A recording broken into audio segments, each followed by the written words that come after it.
10 Years a Nomad by Matthew Keppins, A Traveler's Journey Home, or some of the people may know him as Nomadic Matt.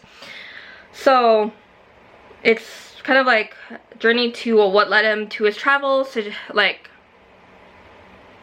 his trip to Costa Rica, the jump off point to what he is doing now. So like Bangkok, like he kind of like jokes like almost wherever like he's gone, he meets like three or more Canadians. I'm like, ha.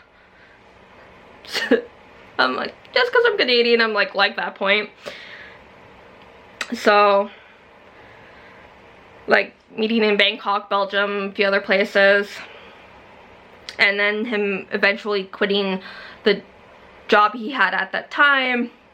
So like planning going to Europe, like meeting people and like the relationships that he's gone, places he went and the interactions he's had, like in hostels and teaching English.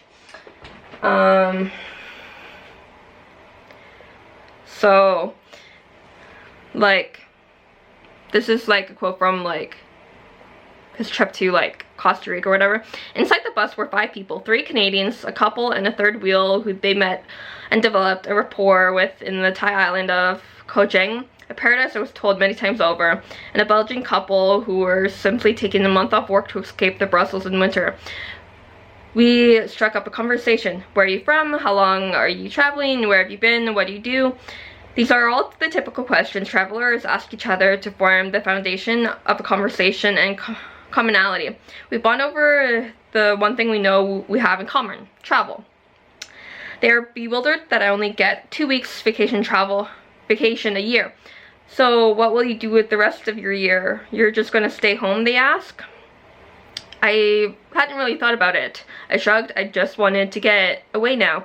I mean, I get sick leave I could use for a trip, but this is probably my only vacation for the year. I don't feel like I could afford another.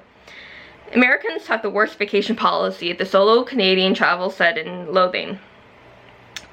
So